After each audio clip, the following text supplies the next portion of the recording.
I'm John Phillips, Managing Director of Ocean Computing Solutions. Something that we get asked a lot by our customers, particularly in growing small businesses, is do I need a server?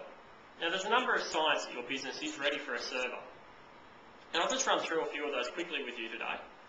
If you do feel like a server is something that is in your future, I suggest that contacting your IT support provider is a really good first step to go down that path.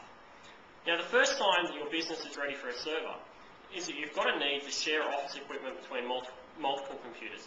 So if you've got a printer and it's connected to one person's computer, and that printer's not being shared between everyone in your office, then that resource really isn't being used to its maximum potential. Another sign is that you've got critical files such as your financial data and customer lists, and they're spread across multiple computers. Not only does this mean that everybody can't access them, you can end up with multiple copies of those files across all those computers.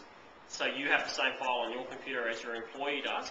You can end up with version control issues, and it's just plain wasteful to be emailing those files between yourselves when there is a method to centralise all that data and store it in one place and access it a lot more conveniently. If you'd like to access files remotely, so if you'd like to be able to work from home or create a more flexible workplace where your employees can work from home, or if you're out and about travelling or at your client's sites, using a server, you can create infrastructure which allows you to remotely access all those files, modify them and store them. And this is great from a number of perspectives.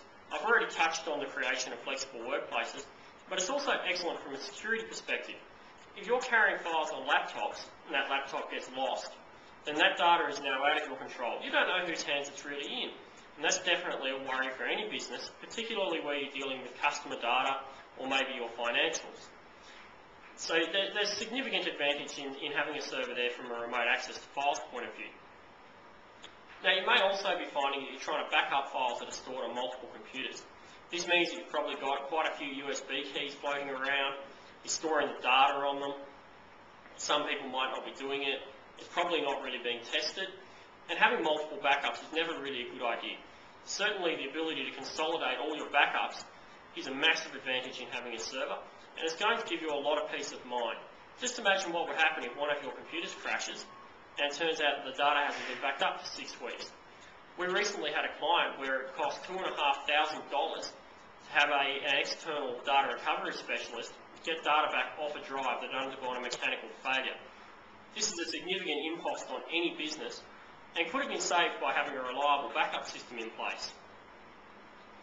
Another reason to consider a server is that you need to share software or databases. For example, you might be running a copy of MyOb on one computer and your bookkeeper works on that computer, maintains the records. But if you want to generate reports, it is inconvenient to have to get up from your desk, log onto their computer, generate reports, etc., and do any other work that you might want to do before moving back to your computer, only to find that you actually missed something and you've got to go back to their computer. By using a server, you can centralise these functions. So all the data is stored on the server, and if you use the correct versions of the software, it's very easy to access that data from any computer on your network. And this extends beyond financial management tools, right through to customer relationship management software, and any other databases that you might be using in your business.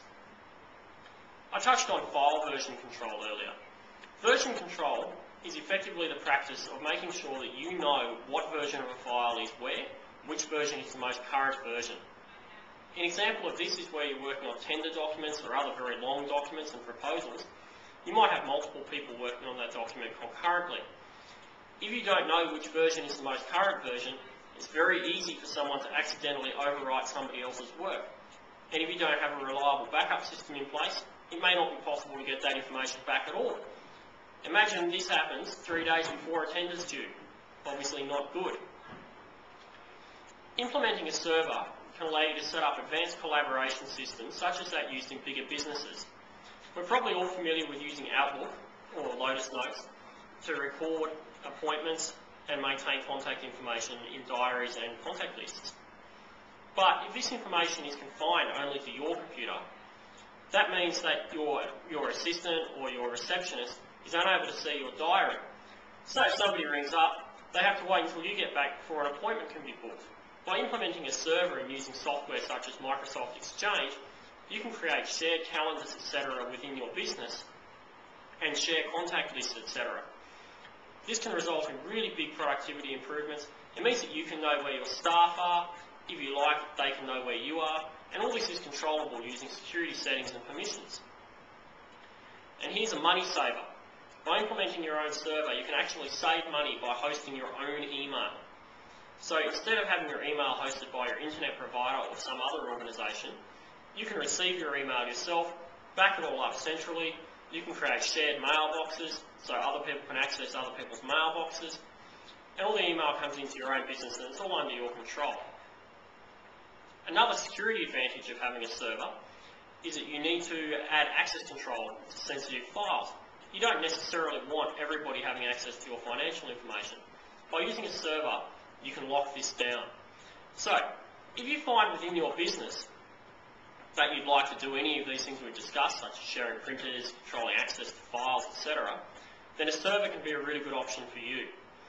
Now, the last thing I'd like to discuss is what has been written about called the latte factor. Most people don't go broke because of single big purchases. They go broke because of lots of small purchases over time.